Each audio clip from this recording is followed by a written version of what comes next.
Oh no. Can you move over more? All right, guys. So today we're going to be interviewing Ryan Bliss. He's my boss's son. He's a filmmaker. Maybe not say that's your boss's son. I think that's kind of devaluing him. All right. So today we're going to be interviewing. You know that. Shut up. All right, guys. All right, guys. All right, guys.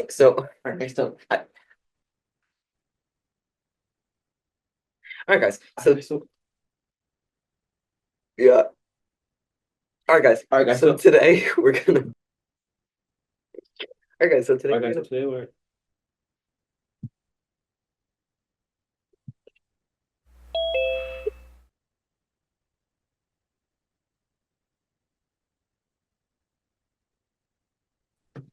Hey, Ryan. How's it going? Today we're just going to ask you some questions about filmmaking and acting versus AI art. So first, what are your favorite films, and who's your favorite films first? What are your favorite films? That's a tough one. I go back to Heat quite often. Oh, that's a great question. My favorite movie is a horrible movie called Payback. Apocalypse Now is one of my favorites. The Dark Knight, Sicario. I love Dune 2. Chad Stileski, John Wick 4. That's a big one. I'm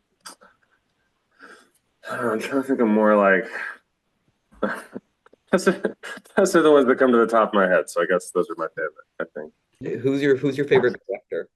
That's a great, again. My favorite director right now. Wow, wow, wow. Either Paul Thomas Anderson or Michael Mann. Really a big fan of Ben Affleck as a director. I know some people may, have different opinions, but I really enjoy his work. Like, I really like the way he paints a picture in a movie. What got you into filmmaking? Like, what interested you into the subject? What led you to this? I wish I had a movie that I could tell you that I saw one time and instantly wanted to direct, but um, I really don't remember a time that I didn't want to do it. So I feel like it's just always been there. Um, Kind of fell into it. I know that sounds weird. I was 18 and I had just gone to a new school. 17, so I was a senior. Brand new school, had never really acted before. Submitted an assignment for Frederick Douglass, and they didn't have anyone at this school who could read it. So I read it and on stage, and after I did that, I realized this is probably what I want to do. Like I in that one summer, I changed my direction for college, which college I was going to, um, and yeah, just that one little class assignment to do Frederick Douglass, maybe it got me into this. I don't know. Like I've kind of always done it in a weird way. Like even when I was a kid, I would play on this log pile. I had a log pile in Vermont, and I would make movies. I didn't have a camera, but I had my imagination, and I feel like I've kind of always made them. Most of the time, people haven't seen them. Seeing them is very different for me. Seeing them is very nice. Um, so yeah, I think it's just playing around as a kid that got me into it, and then it's evolved over time. I can tell you, I remember watching in theaters The Mummy with Brendan Fraser. I don't know if you guys have seen that movie, but I remember being so scared watching that movie that I had to keep leaving the theater. And then when I was actually in the theater, I was like had my eyes closed the entire time. I must have been 8 years old. But that was the first time that I can recall being like, wow, movies can really, have a hold on you and get you to feel certain things. You like Brendan Fraser? Yeah, who doesn't like Brendan Fraser? In The Whale? I haven't seen The Whale, um, but Amazing. yeah, So since then, how long have you been making films? Like how long have you been doing it? I went to school in 2011, I want to say. So that was when I made like my thesis film, my short film, and so yeah, I made several since then. So that's when like the career started. Since you started, how long have you been acting? I have been acting since the age of 18. So yeah, 18 professionally. So that, oh God, that's like hold on. It's 2 plus 4, like 26 years. Yeah, right. It sounds like a long, that sounds weird to me too. Yeah, like job like 3 years. Kind of hard to say. It's a very strange business, especially if you're writing and directing. Because like especially I think when you're starting out, because there's like Hollywood, there's like this talk of like lots and lots of money that you don't necessarily have yet, but you know it's there, but you don't necessarily know when you're going to get it and how, because it's an industry that relies on a lot of different people and a lot of moving parts. That being said, yeah, 3 years more or less. What inspired you to make Gary Screams for You? I had a dream of a monkey climbing up from a basement to hit my dad in the head with a hammer. And my dad pretended that it wasn't there. And me and my brother were like, "There's a monkey about to hit you with a hammer, Dad." And I think that's where it started. Pretty sure. And what was the because I know you were in Dexter. You were in the Dexter. Yes. What was like the process for auditioning for that? Or did someone like ask you to be in it? No, I actually had to audition. And the way movies work is they don't really tell you what the project is. It has like a code name.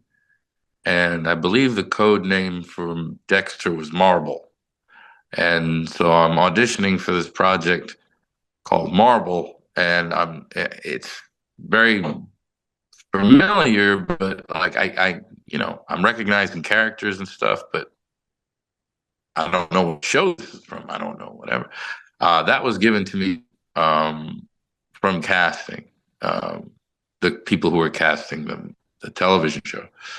So I read for it a couple times, and then from there I was, invited to the readings and got to play along. So how would you say in the past few years AI has like affected your job?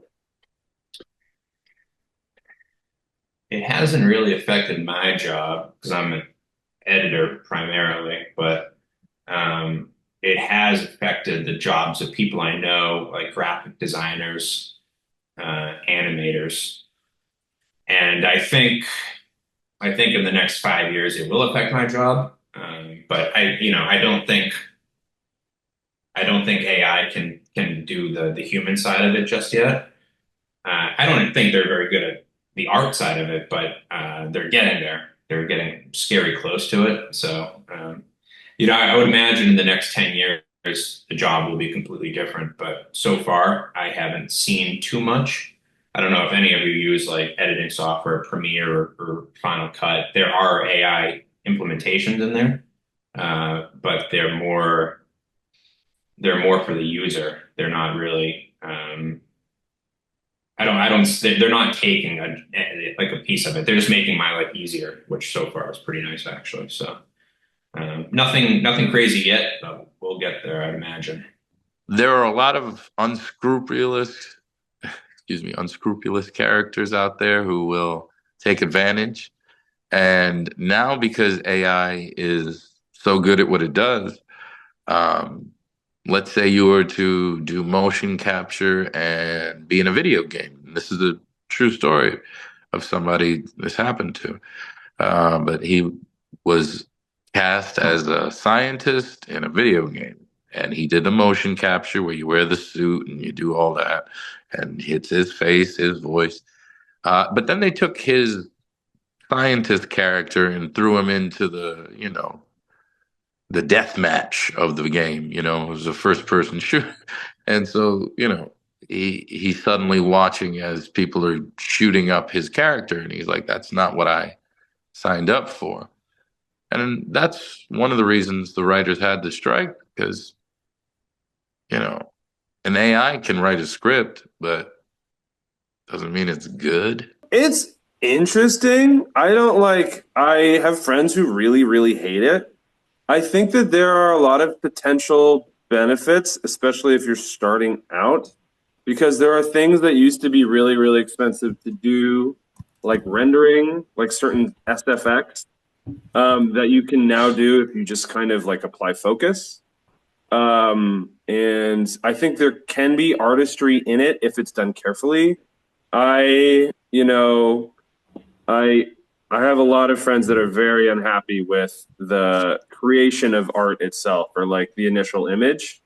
I have a friend who's a concept artist, and it deeply concerns him. And so I listen to him about that. I think I used to be less cautious about them like building an image on their own. Like, you know, you type in a prompt like Bugman does this, and it like designs a Bugman that looks like it's Picasso or whatever. But he's kind of pushed me to the other side where I'm cautious about it. One thing that, because like I said, I like to write. One thing that they're trying to do, which I don't know if it's happened yet, they're trying to get the first draft of a script to be written by AI, so it can get the structure down, and then they'll hire some writers to come in and humanize it more, make it more like individualistic.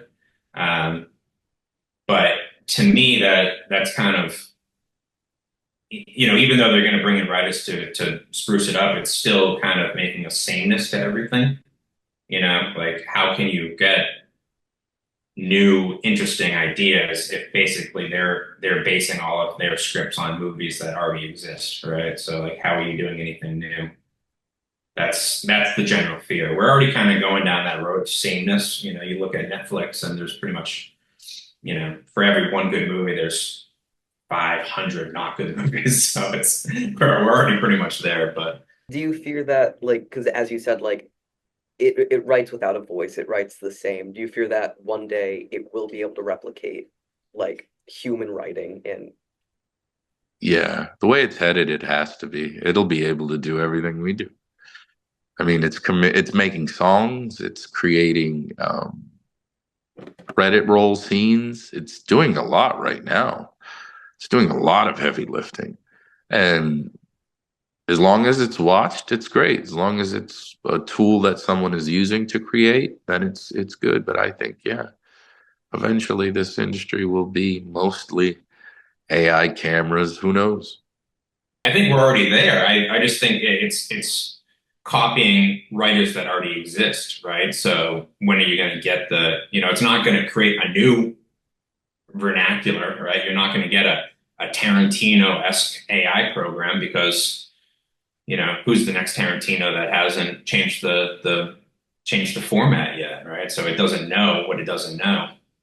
And that's like where it kind of gets a little scary. Who's out here having dinner? Who could it be? Whose toes are those? Who's that great ape right there? Sugriva. Is it dinner time? Is it dinner time? Oh, I think it is. I think it is.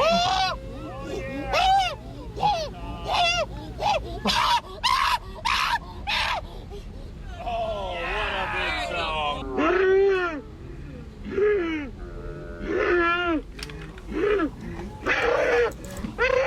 What up, big balls? I have two final questions for you, Cody. Number one, how did you find the "Whose Toes Are Those" video? I found that on Reddit, I think like 10 or 15 years ago. And I laughed so hard when I watched it. I thought it was so fucking funny. And I watched it over and over and over again. And then I didn't necessarily, the plan wasn't to use that video for Gary. It was going to be a bunch of different like goat screaming videos.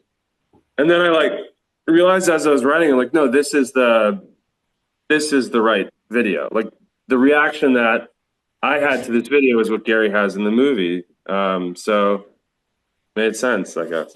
I don't know. And then lastly, uh, to you, in your mind, whose Mhm. toes are those? Those toes. Let's see. Those toes are I think they're mine. They're yours? Maybe they're everybody's toes. I don't know. I don't know. Yeah. I think that's all. I think that's good. Yeah, thank you. Thank you so much. Thank you so much. You guys have a good one. Enjoy school. Thank you for answering all of our questions. Thank you so Thank you. much. Thank you. Thank you. Thank you, guys. So much, Cody. All right, Thank have a you. good one. You too. All right, guys. Well, good luck. Thank you. Yeah, thank you. Have a good day. You too. Yeah, you too. Yeah, have a great day.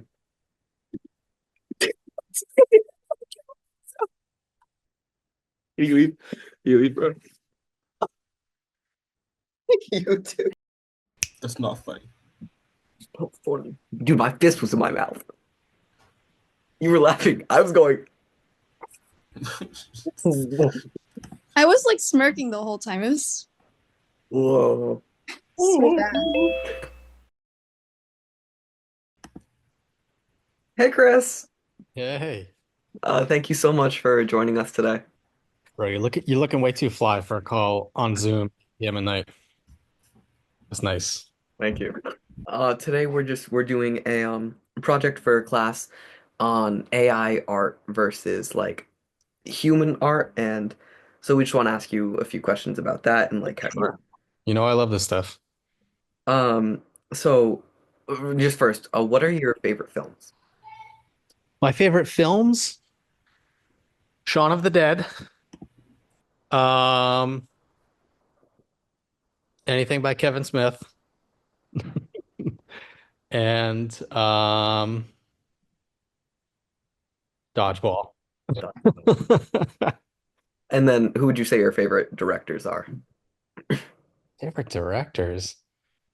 Um, Shaun of the Dead. Simon Pegg. I love all of his movies. I don't know, man. I don't know if I have any other particularly favorite directors. How long have you been interested in AI?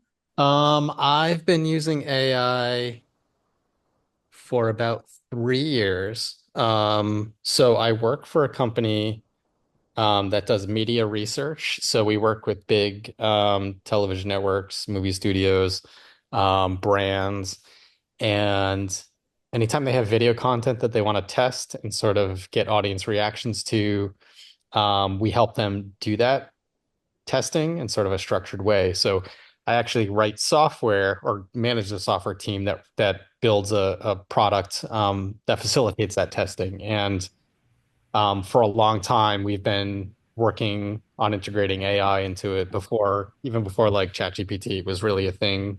We were playing with like GPT-2 and sort of exploring how generative AI could be used to aid in the video testing process. So we've done a bunch of things with it. We've used it to explore alternate paths in video.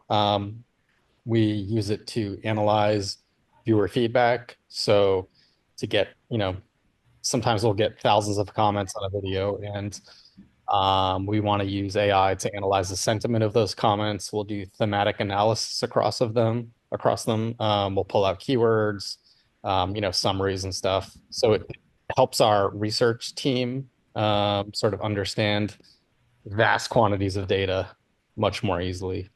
So we're looking at AI on the analytical side, on the generative side. That's at work, and then just personally, I've been really playing with generative AI quite a bit over the last year and a half. Both image generation, text generation, and now video generation, since that started to become more accessible. So I don't know. Just earlier today, I was making some music with AI. All right, that's really great. What got you into filmmaking? And how and why did you move into AI filmmaking? Yeah, I've been making, I mean, I'm certainly not a professional filmmaker, but I've always enjoyed putting together little videos. And when I had kids, they became little actors for me to use in my videos. So I didn't always have to be the centerpiece. So it became a way for me to sort of have fun with them and bond over doing something silly. So, we're always making silly videos. I'm involved in politics in North Smithfield, so we make like political campaign videos that are a little bit silly together.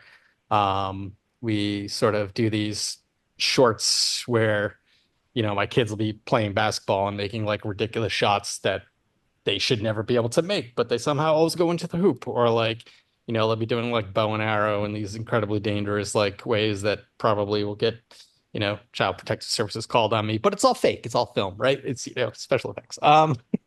So the AI side of things,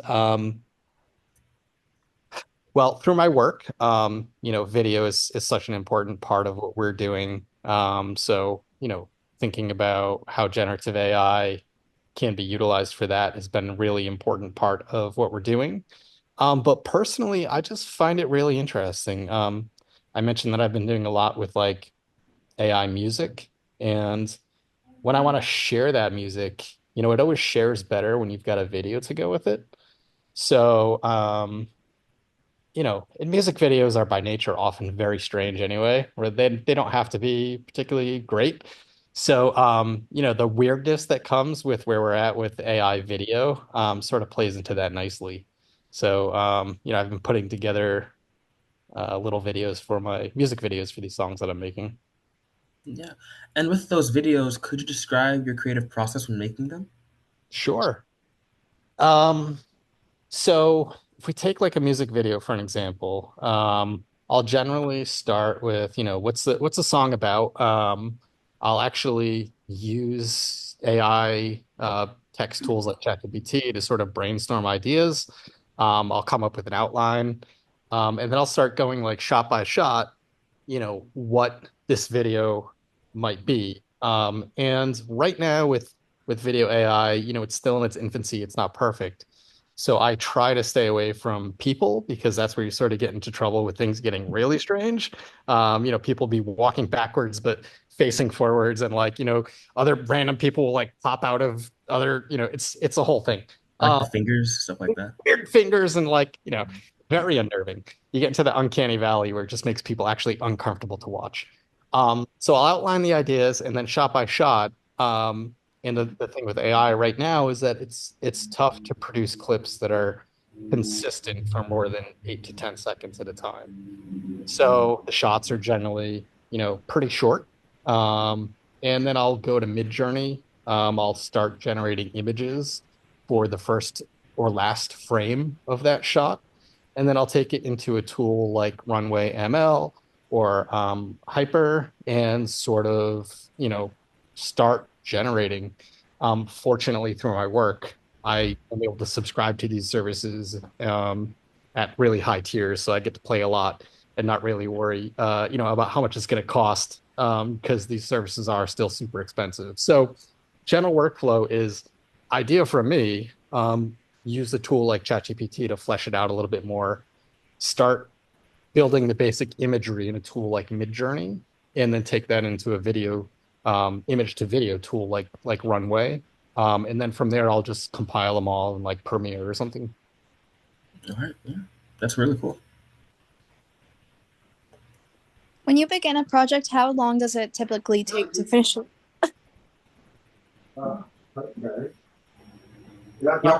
Sometimes it feels like it takes a really long time. Um, but then I have to remember that like I'm doing stuff that I couldn't even start to do before AI was a thing. So like I'll work on one of these videos for like a week. And the problem with a lot of AI is that it's sort of like a slot machine.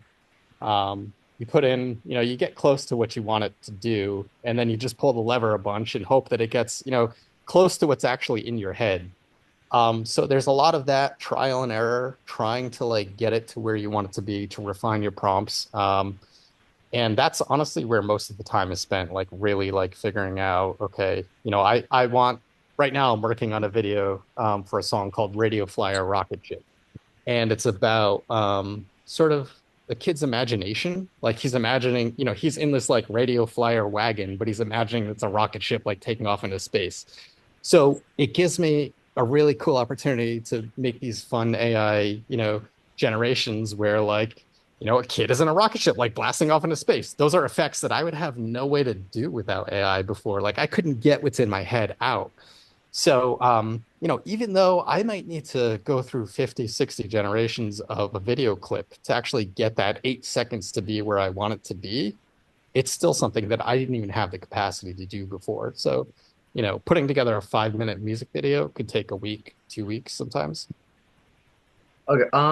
So how do you feel about the argument that AI art is inherently bad? Like, I don't know if you're familiar with the film Late Night with the Devil that came out earlier this year, which was completely made by humans, but there were some like cutscenes, like "We'll be right back" stills that were generated using AI, and many people didn't see the film simply because of that. Yeah. I think that there's a really interesting discussion to be had about it.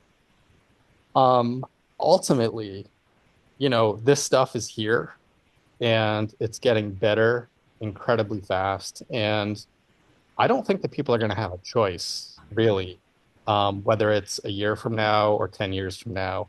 I think a lot of what we're going to be seeing, hearing, and reading is going to be generated through AI.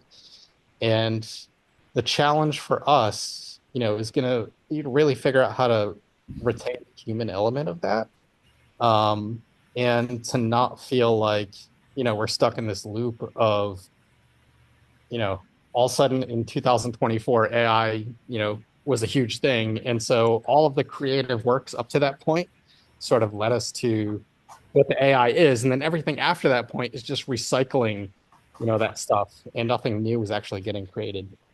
Say hi to Zach. What's up, Zach? Um, so I mean, it's tough. I don't know. I'm sort of a creative person. I am a musician. I've got drums behind me and I play guitar and my whole family's really into music. And I see some musicians that are really against AI and, AI song generation. Um, and, I think it's like a tool that, like, a mathematician with a calculator, if you embrace it and make it part of your workflow, then I don't think it's necessarily a bad thing. And like I said before, it gives somebody who's creative like me, but might not have the tools or the supplies to really do what's in my head to make it a reality. It lets me sort of do that when I couldn't before, which that's a win to me. I don't know. All right, yeah. And Sorry, guys. Am I talking too much? Is this a lot? no, no, no. It's great. We love long answers, actually. All right, good. All right, great. Yeah.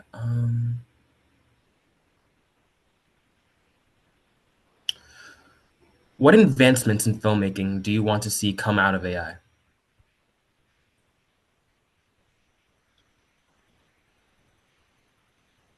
Um, I think that the most beneficial thing for me is that it democratizes access to bigger budget things that, like, you just can't do right now, like special effects that, you know, you you sort of had to fake anyway, if you couldn't do it practically. But AI is just another tool to sort of get there.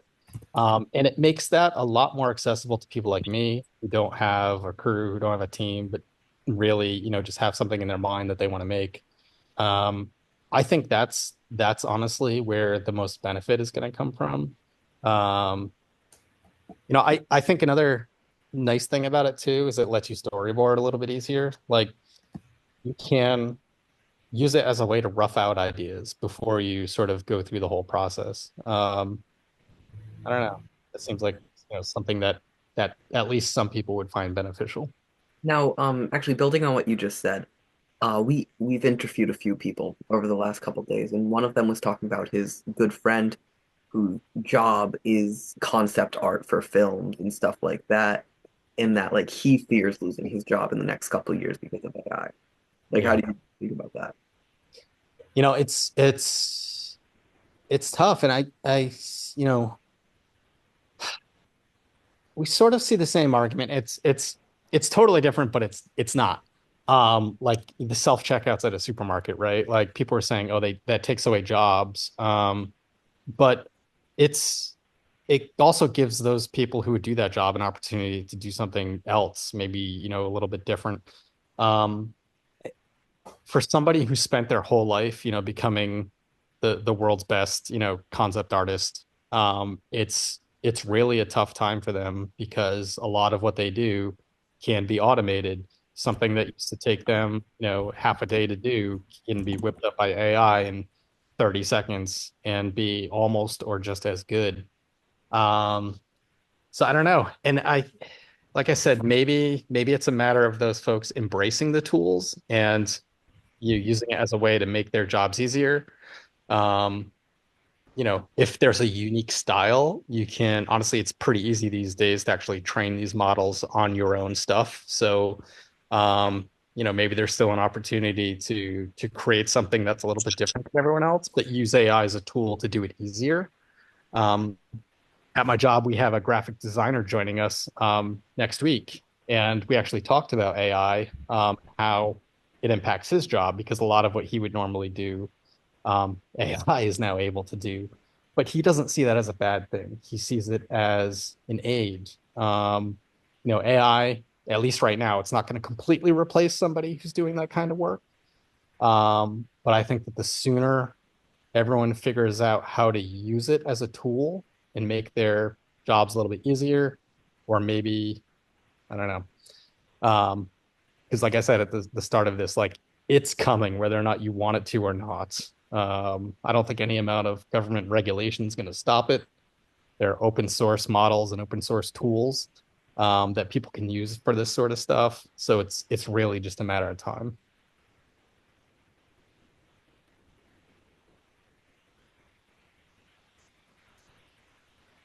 Do you think AI has a future in entertainment? Yeah, I mean, in a few ways, as a tool for creating new content, as a way to make human generated content more interactive.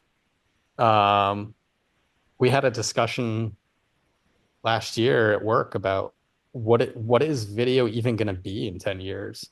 Are we still going to be getting a crew together and shooting and editing and releasing on services, or is video just going to be something that's largely driven by AI and sort of more of a something that can evolve and be personalized to the viewer?